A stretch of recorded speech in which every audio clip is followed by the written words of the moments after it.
네, 5장 인력관리 들어가더라죠. 간호인력관리. 여러분들 인사관리의 첫 단계가요. 그래, 인사관리 또는 인적자원관리라고 볼 수 있죠. 인사관리의 첫 단계를 오늘날에 와서는 직무관리로 봅니다. 그래, 직무관리 앞서서 살펴본 그래 직무관리.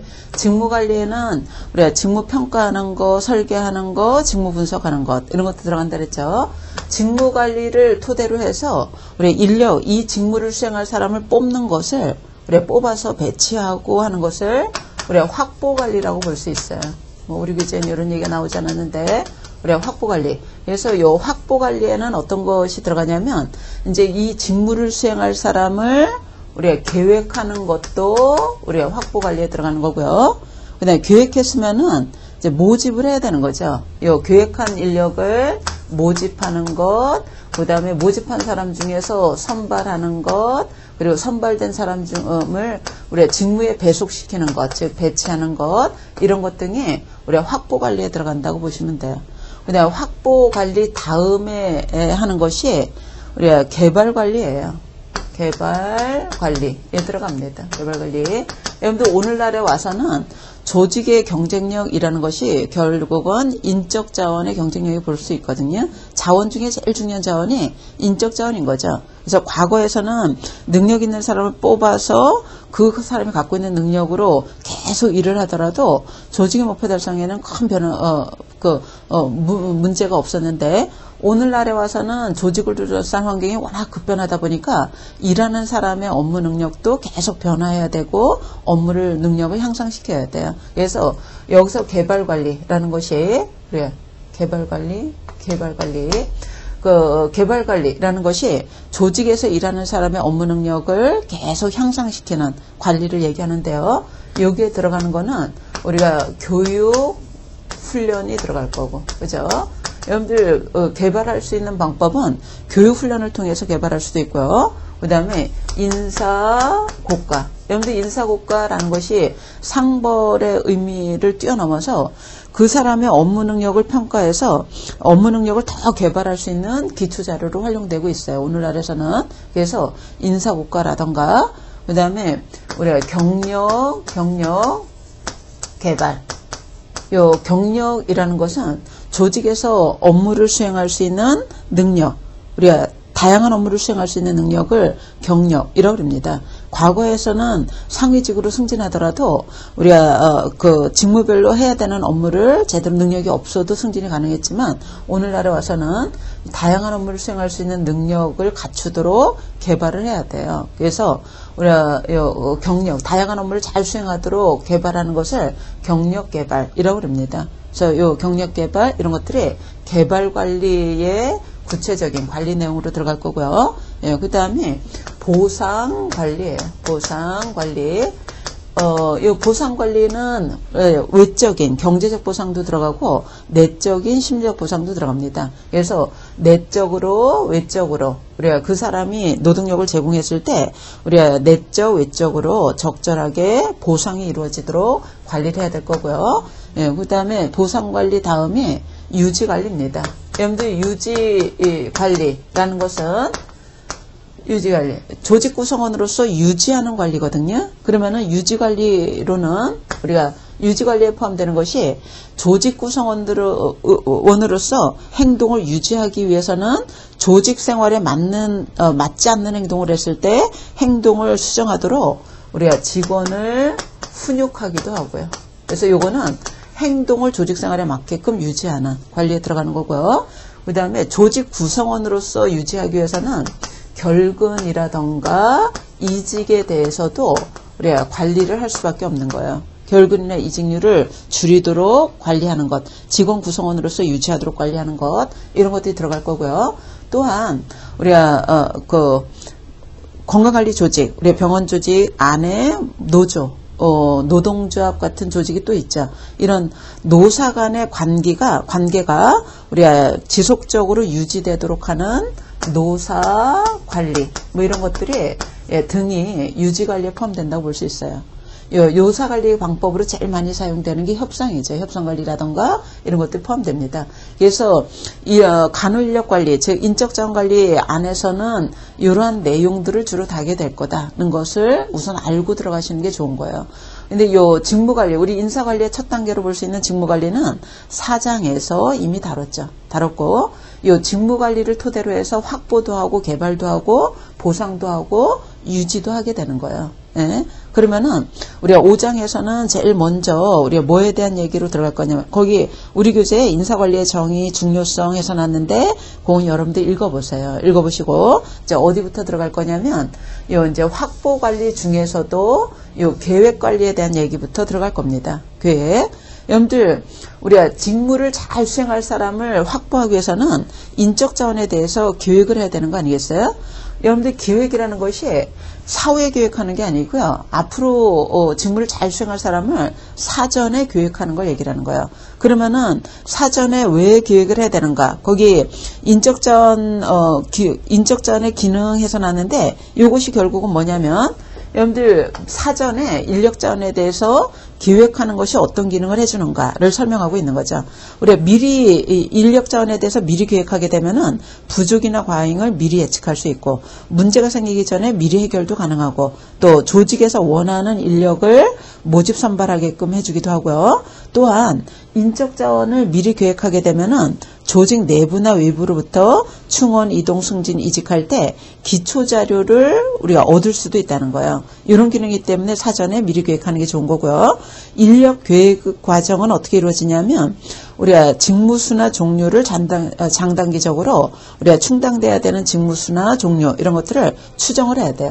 그러니까 요 계획하기 전에는 직무관리가 먼저 이루어졌어야 돼요. 직무관리를 통해서 우리가 충당해야 되는 직무수나 종류는 어떤 게 있는가 확인하고 그리고 난 다음에 현재 인력을 분석을 하고 그걸 토대로 해서 소요 인력 어느 정도가 더 필요한가 인력을 결정하고 그 다음에 내외적 변화를 통해서 변화를 예측해 가면서 보충을 하게 되는 거죠. 이런 과정을 통해서 이루어진다라고 볼 수 있습니다. 그러면은 여러분들 인력계획 과정은 제일 먼저 직무를 확인하고 그 다음에 현재 인력을 분석하고 소요 인력을 결정하고 내적 변화를 고려해서 인력을 보충한다 그랬잖아요. 그러면 소요 인력이 어느 정도 필요로 되는가 인력 요구에 대해서 우리가 소요 인력을 결정할 때 어느 정도의 간호인력이 필요한가 이런 것들을 우리가 결정할 때 접근 방법은 길리스라고 하는 학자가 우리가 3가지를 제시했어요. 이 출제빈도 아주 높습니다. 서술적, 산업공학적, 관리공학적 이렇게 제시했거든요. 그래서 서술적 방법을 보자면 여러분들 서술적 방법은 우리가 전통적인 방법이에요. 이거는 경험 있는 간호사가 환자의 유형을 분류해서 그러니까 어떤 객관적인 근거가 있는 게 아니라 주관적으로 경험 있는 간호사가 즉 뭐 최고 관리자가 또는 수간호사가 뭐 또는 경력 간호사가 제한된 경험을 갖고 있는 경력 간호사가 환자의 유형에 따라서 환자를 분류하고 간호 인력을 수를 산정하는 거예요. 그러니까 이건 어떤 거냐면 개인적 경험에 따라서 우리가 주관적으로 인력수를 산정하는 접근법을 서술적 방법이라고 합니다. 그러니까 객관적으로 측정하는 게 아니기 때문에 주관적인 방법인 거예요. 좀 부정확한 방법이라고 볼 수 있죠. 그죠? 이런 방법인데, 여러분들 만약에 우리나라 의료법에서는, 일반 병원은 입원 환자 5명당 간호사 2명, 외래는 30명당 간호사 1명을 배치하도록 법에 규정되어 있잖아요. 만약에 법적 기준에 근거해서 인력을 산정한다고 할지라도 이 서술적 방법이 들 수 있어요. 왜냐하면 그 병원 조직마다 상황이 다 똑같지 않은데 외부에서 정한 제한된 기준에 의해서 설정한 거기 때문에 이것도 서술적 방법이라고 볼 수 있습니다. 그러니까 서술적 방법은 관리자 개인의 경험에 의해서 우리가 인력을 산정한다던가 아니면 외부에서 제한된 정한 기준에 따른다던가 이런 것들이 서술적 방법이라는 거예요. 장점은 간단 신속하겠죠. 그런데 단점은 우리가 부정확하다는 거예요. 즉 환자의 중증도라던가 또는 인력 요구라던가 이런 것들을 반영하지는 못한 거죠. 그죠? 이런 것들이 단점이다라고 볼 수 있겠고요. 그 다음에 산업공학적 방법이라는 것은 산업공학적 방법은 간호사가 하는 업무들을 쭉 분류를 한 다음에 어떤 업무 하는데 어느 정도의 동작이 필요하고 어느 정도의 시간이 들어가는가.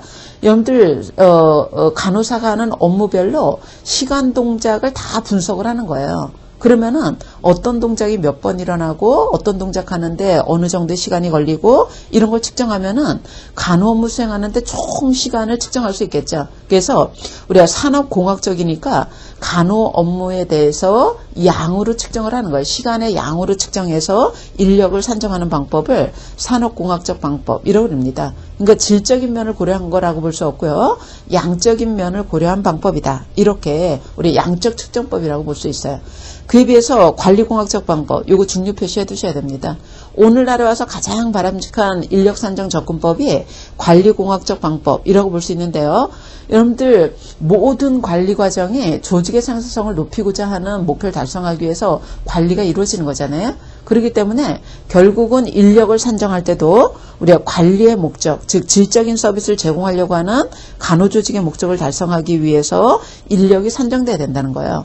여러분들 질적인 간호 서비스를 제공하기 위해서 계획도 하는 거고 조직도 하는 거고 인력 관리도 하고 뭐 지휘도 하고 통제도 하는 거거든요. 그렇기 때문에 인적 자원 관리의 한 부분인 우리의 인력을 산정한다고 하는 것도 결국은 관리의 목적이 달성될 수 있도록 다른 관리 기능과 연관해서 인력을 산정을 해줘야 된다는 거죠. 그러려면은 결국 간호조직의 관리의 목적은 질적인 간호 서비스 제공하는 거거든요. 그러면 질적인 간호 서비스를 제공하려면 환자의 요구를 고려해야 돼요. 환자가 어떤 환자인가, 간호 요구 시간이 어느 정도인가 이런 것들을 고려해서 인력을 산정을 해줘야 되는 거죠. 여러분들 간호 요구 시간을 고려해서 환자를 이미 분류를 하는 거예요. 중증 환자, 중등증 환자, 경증 환자 뭐 이런 식으로 분류해서 환자 분류별에 따라서 요구 시간이 다르겠죠. 요구 시간을 산정해서 인력을 산정하는 방법을 관리공학적 방법이라고 합니다. 그러니까 관리공학적 방법은 질적인 간호 서비스를 제공하기 위해서 인력을 산정하는데 그러려면은 환자를 간호 요구도에 따라서 분류를 해주는 거예요. 즉 간호 분류 체계를 이용해서 인력을 산정하는 방법이 관리공학적 방법이다. 이렇게 볼 수 있는 거죠. 그래서 요거 문제로 많이 나오거든요. 요거 자세하게 잘 정리하셔야 돼요. 여러분들 요 인력을 계획 과정에서 소요 인력을 산정해야 되는데 소요 인력을 산정하는 접근법에 대해서 본 거죠. 접근법은 우리가 서술적, 산업공학적, 관리공학적 이렇게 나눌 수 있다는 것이고요. 그 다음에 업무량 예측으로 이제 들어가도록 하죠. 요거는 뭐에 대한 거냐면 여러분들 우리 인력 산정 접근법은 서술적, 관리공학적, 관리공학적, 산업공학적 이렇게 나눌 수 있다 그랬죠. 그 중에서 오늘날에서 가장 바람직한 접근법이 관리공학적이라고 했잖아요. 그러면은 관리공학적으로 인력을 산정할 때 우리가 인력 산정 과정, 인력 산정 과정 우리 교재 없으니까 어디 메모해 두세요. 여러분들 관리공학적으로 인력을 산정할 때 우리 어떤 과정을 통해서 이루어지는가? 제일 먼저는 업무량을 예측을 해줘야 돼요. 업무량 요거를 예측을 해줘야 되는 거고요. 이 업무량을 예측하고 난 다음에 우리가 직원 수준을 결정을 해야 돼요. 수준. 간호사 보조 인력 어느 정도로 할 건가, 그 다음에 그 인력 수준을 결정해야지 교육 훈련에 어느 정도 들어갈 건가, 이런 것들을 결정할 수 있기 때문에 직원 수준을 결정을 하는 거고요. 그리고 나서 간호사 숫자를 계산을 하는 거예요. 그죠? 직원의 수를 결정을 하게 됩니다. 그래서 인력 산정 과정은 우리가 제일 첫 단계가 업무량 예측하는 것, 그 다음에 직원 수준 결정하는 것, 직원 수 결정하는 것, 이런 관계로 이루어지는 거거든요.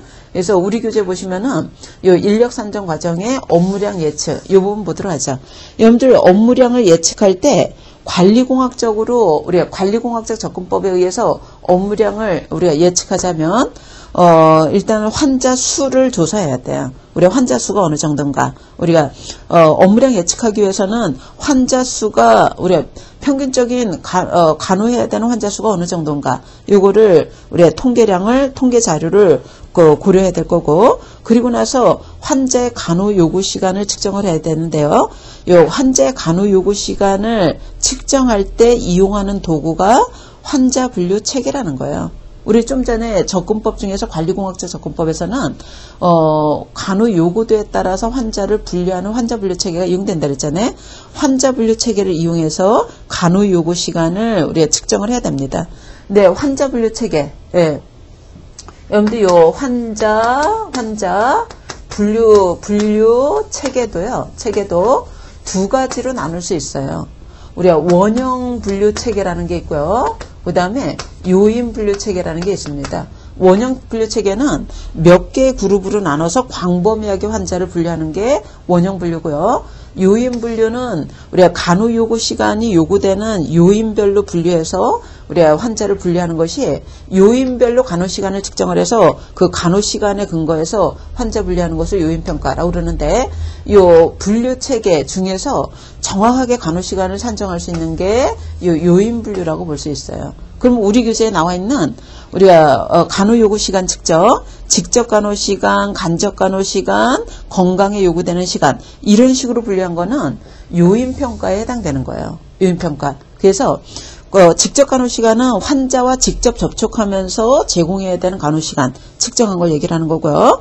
간접 간호 시간은 환자와 접촉하지 않는 환경에서, 즉 환자가 없는 상황에서 이루어지는 간호 시간을 얘기하고, 건강교육에 필요한 시간은 환자나 보호자를 교육하는 데 요구되는 시간을 얘기를 합니다. 이렇게 요인별로 나눠서 시간을 산정하는 것을 우리가 요인평가라고 그러는데요. 이 시간을 더하면은 더한 거에다가 이 업무량은, 그러니까 간호 우리가 요구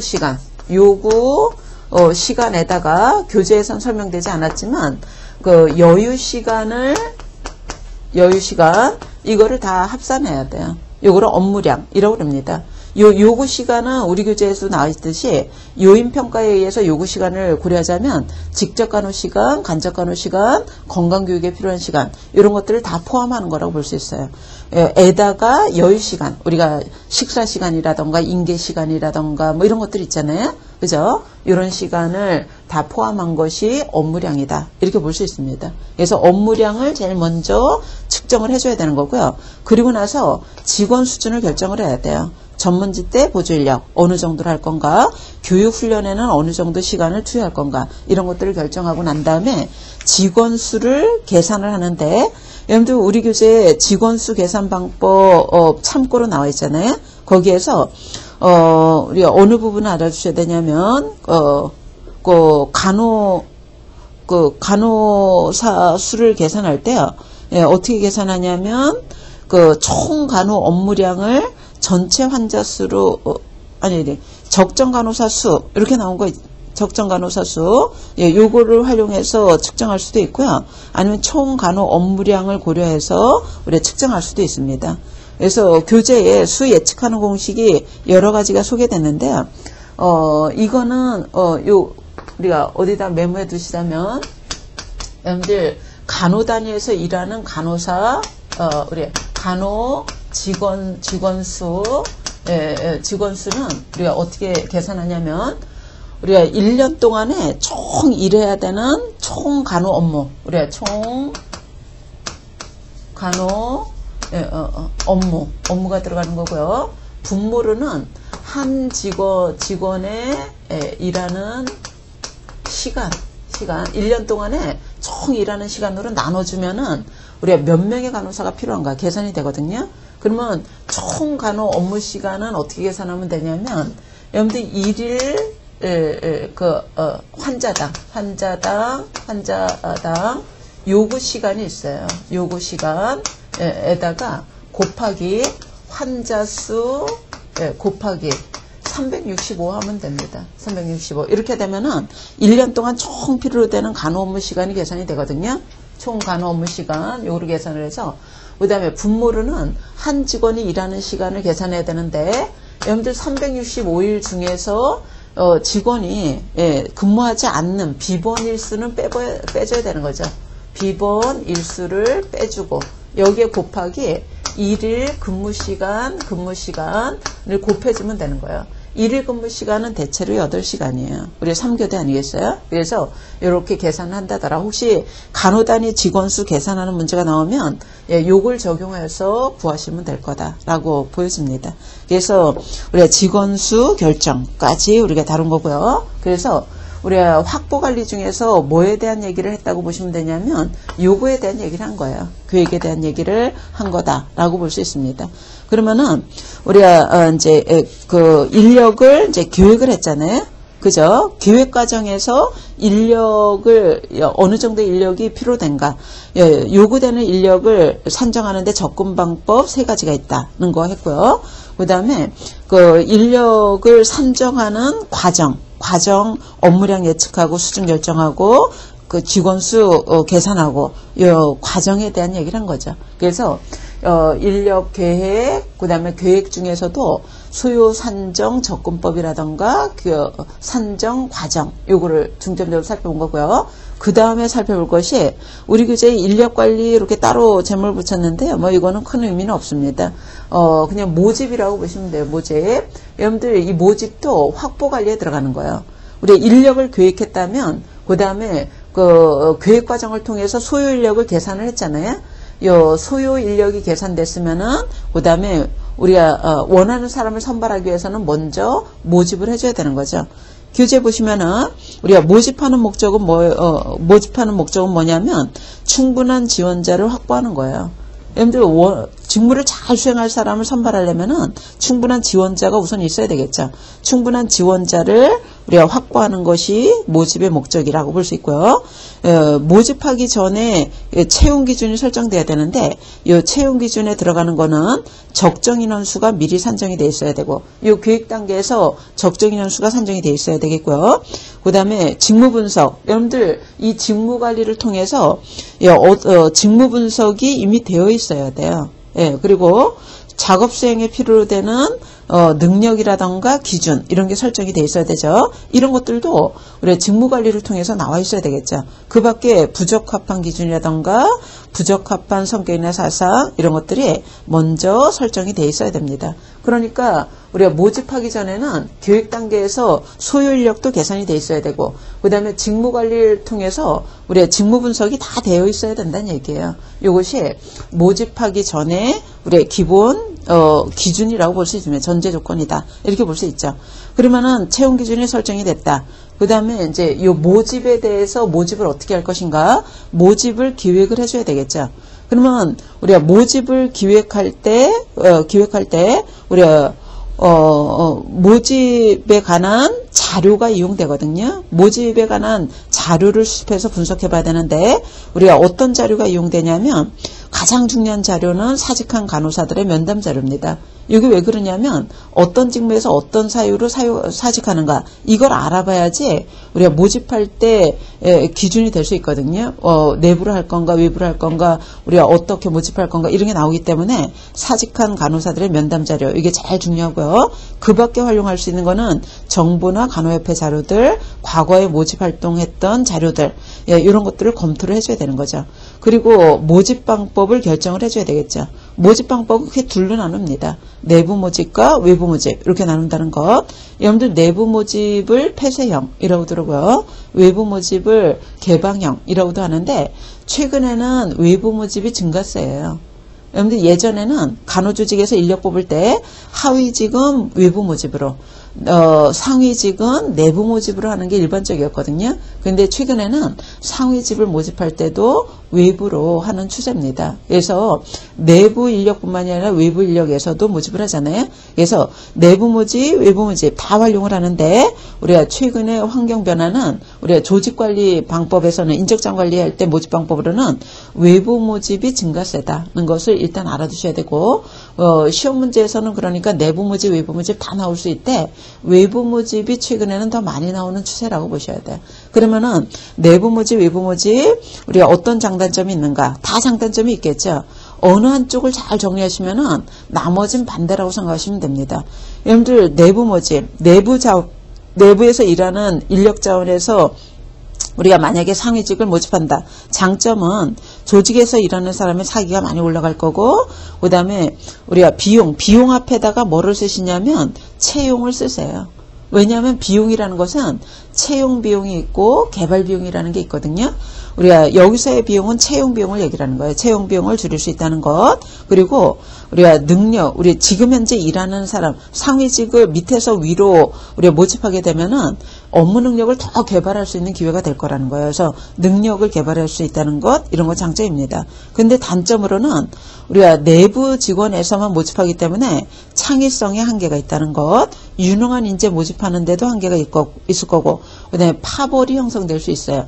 여러분들 파벌이라는 것은 뭘 의미하냐면 그 응집력이 공고히 되되 조직의 목적과 상반되게 작용하면은 파벌, 이라고 그러는 거예요. 그러니까 파벌이라는 용어 자체가 부정적인 의미가 내포되어 있다고 보셔야 되죠. 그래서 직원들의 응집력은 높아지지만 이게 조직의 목적과 상반되게 이 응집력이 작용될 가능성도 있다는 거죠. 이런 단점이 있겠고요. 거기다가 우리가 지금 일하는 직원에서만 모집을 하게 되면은 그 상위직을 수행하는 데 있어서 능력이 미치지 못하는 경우도 있을 거라는 거예요. 이런 것들이 단점입니다. 결국은 능력을 개발하는 데 비용은 어떻게 했어요?